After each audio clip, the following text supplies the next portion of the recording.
প্রিয় দর্শক, জুলাই সনদ নিয়ে নতুন করে সংকট তৈরি হয়েছে এবং এই সংকট মেটানোর জন্য আজকে জরুরি বৈঠক বসেছেন ঐকমত্য কমিশনের। এবং জুলাই জাতীয় সনদ স্বাক্ষর নিয়ে আসলে মেইন সমস্যাটা হয়েছে এবং সনদ বাস্তবায়নের উপায় নিয়ে রাজনৈতিক দলের মধ্যে মতভিন্নতার কারণে এই অনিশ্চয়তার কথা জানিয়েছেন।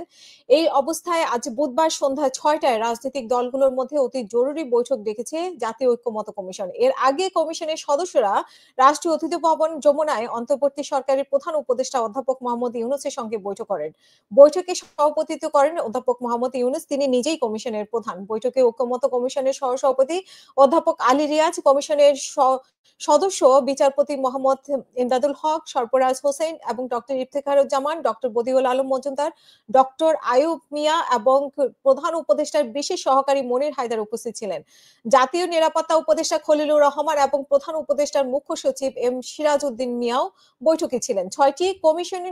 ছয়টি সংস্কার কমিশনের ৮৪টি প্রস্তাব নিয়ে তৈরি হচ্ছে জুলাই জাতীয় সনদ এবং আগামী শুক্রবারে এই সনদ সই হওয়ার কথা। গতকাল মঙ্গলবার রাতে সনদের চূড়ান্ত অনুলিপি দলগুলোর কাছে পাঠানো হয়, কিন্তু সনদ বাস্তবায়নের উপায় নিয়ে এখনো ঐক্যমত হয়নি। এই বিষয়ে কমিশন আলাদা সুপারিশ দেওয়ার কথা বলেন, কিন্তু সেটা এখনো চূড়ান্ত হয়নি। সনদ বাস্তবায়নে গণভোট করার বিষয়েও একমত হলেও ভোটের দিন ও পদ্ধতি নিয়ে দলগুলোর মধ্যে মতপার্থক্য রয়েছে। কোনো দল সনদে সই করার আগে বাস্তবায়নের পদ্ধতির নিশ্চয়তা চায়। সংশ্লিষ্ট সূত্র জানায়, গতকাল মঙ্গলবার রাতে জাতীয় ঐকমত্য কমিশনের সঙ্গে বৈঠক করে জাতীয় নাগরিক পার্টি এবং সেখানে দলটির পক্ষ থেকে কঠোর অবস্থান তুলে ধরা হয়।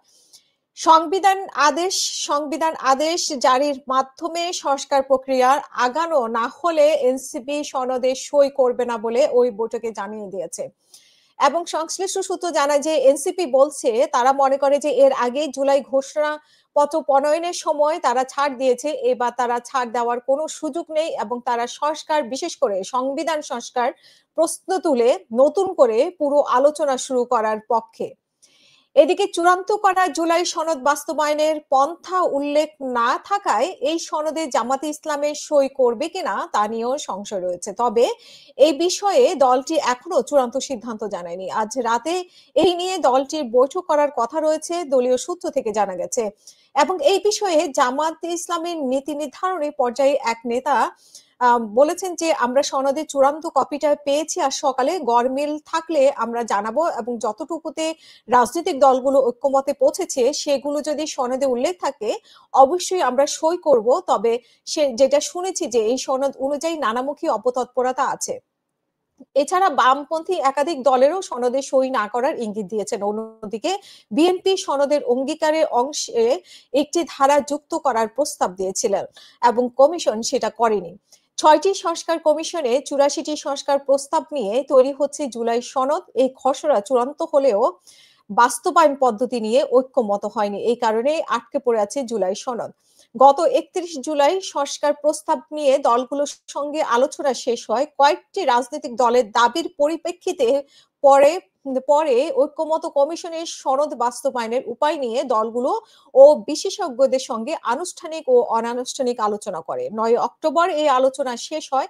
আলোচনায় গণভোটের মাধ্যমে সনদ বাস্তবায়নের ঐক্যমত, কিন্তু গণভোটের ভিত্তি, সময়, পথ এবং পদ্ধতি নিয়ে দলগুলোর, বিশেষ করে বিএনপি, জামাত ইসলাম ও জাতীয় নাগরিক পার্টির মধ্যে মতভিন্নতা আছে।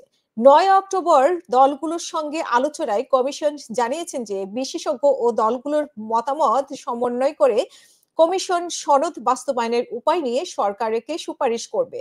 এরপর বিএনপি, জামাত ইসলাম ও এনসিপির সঙ্গে সনদ বাস্তবায়নের উপায় নিয়ে মতপার্থক্য কমাতে অনানুষ্ঠানিক আলোচনা করে কমিশন। সংশ্লিষ্ট সূত্র জানায় যে গণভোটের ভিত্তি কি হবে, গণভোট কি সংসদ নির্বাচনের দিন একই সঙ্গে নাকি আগে, গণভোট কি প্রশ্ন থাকবে গণভোটে, এইসব বিষয়ে দলগুলোর মত ভিন্নতা এখন কাটেনি।